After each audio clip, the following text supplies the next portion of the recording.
All right, here we go. Second geometric construction.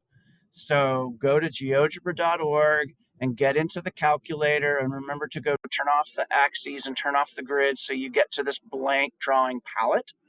Remember to select the tool drawer, the tool palette, and this time the construction's going to be copy an angle. So the very first few triangle congruence theorems that we work with rely on being able to copy segments and copy angles. So last video, we learned how to copy a segment.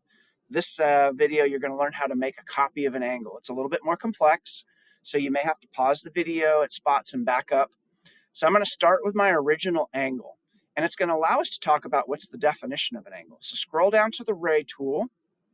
I'm going to construct a ray, and then I'm going to construct another ray that has an endpoint at A. So the definition of an angle is two rays with a common endpoint. And now all these points are free objects. I can manipulate and move this angle. I can move these points, and I've got a free angle that could be any angle I want. I can zoom back and make it obtuse, acute. I can swing it down below. This is a free object. And so I'm going to move it over here. And I think I'll very quickly turn off these labels. So I have to go to my select tool. Oh, sorry, no. Undo. That was not a good idea. I don't want the grid. I want to select the ray, and I don't want the label. So I'm going to go to settings and turn off the label, and I'm going to click on the other one and also turn off the label. All right. So now I've got this angle, and I'm going to make a copy of that angle using compass and straight edge. All right, well, I need a ray to build from. So I'm going to go back to the ray tool, and I'm going to construct that ray. And so now I'm going to copy this angle from the bottom to the top. Angle CAB, you name an angle with three letters, 3 points, and the middle point's the vertex. So this could be angle CAB. It could also be called angle BAC. So the end points, C defines one of the rays, A is the vertex, B is the other ray. So CAB or BAC, that's the name of that angle. I'm going to construct an angle up here. It's probably going to create, I don't even know what it's going to end up naming the point, but we're going to, oops, that's not what I wanted to do, undo. We're going to construct a copy of the angle up here. I'm going to go to the move tool, and I'm going to get rid of that label. I don't want to show that label because it's kind of in the way. All right, so here we go. Beginning construction. We're going to go to this compass tool. Actually, wait, no, we're going to start with a point. I need to construct a point on AB. So I'm going to pick a random point and construct a point. I'm going to pick a random spot on AB, ray AB, and construct a point.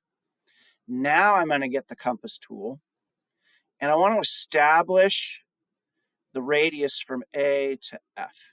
Oops, I deselected it. From A to F. Oops, undo. Now it just dropped it there. From A to F, and I'm going to put that there. So AF is the radius of that circle.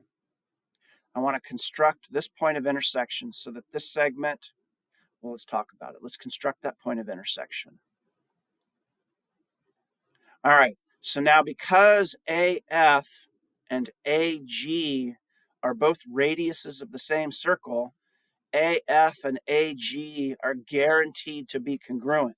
So if I go to the move tool, if I move F, G is a fixed point, it goes with it.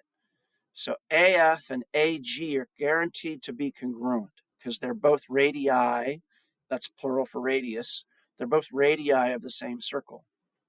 All right, so now I need to copy this circle and bring it up here. So I'm going to go back to the compass tool. That is so annoying that that pops up in the way every time. Compass tool. I want the radius from A to F. And now I'm going to drop this. Remember, my pointer's at the center. I'm going to drop the center at D. And I'm going to construct this point of intersection. Let's go up, intersection.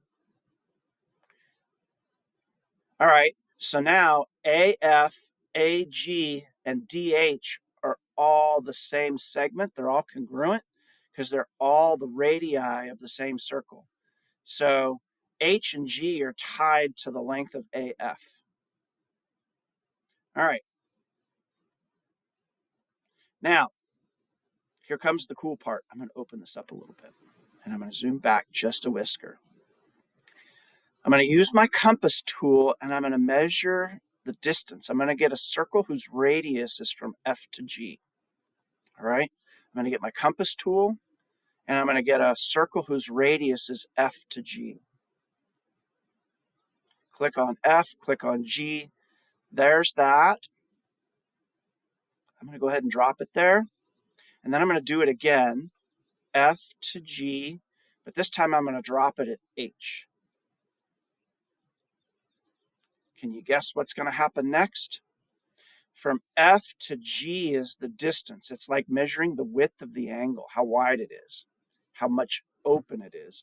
So if I move the angle, this circle that's measuring how open that angle is, basically the size of the angle is changing, and the circle above is tied to it. So now I want to construct this point of intersection.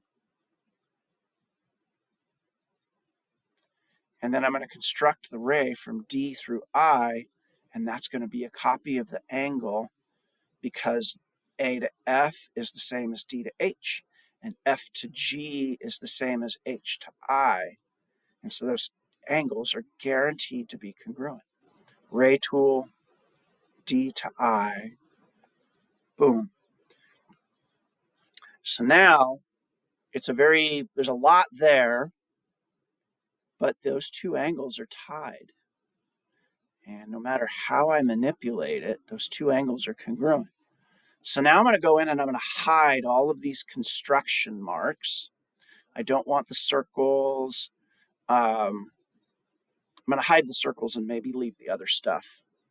So go to Select Tool, select the circle, Settings. I don't want to show the label or the object. Oops, darn it. I'm going to click this circle while I can see it. I don't want to show the circle or the object or the label or the object. And then I'm going to do the same thing with this. You could leave these on, but it's a little bit noisy. Just know that they still exist in the background. So now it's a little bit less confusing. So those two angles are tied. And they're guaranteed to be congruent. Okay, so that's a much more involved construction. There's a lot more going on there. So I'm going to have you refresh the page and start over and see if you can replicate that construction. And again, I'd like you to get to the point where you can do that construction independently. You know how to copy an angle using a compass and a straight edge. All right, so refresh your page and start over. Remember, we got to hide the axes and we have to not show the grid.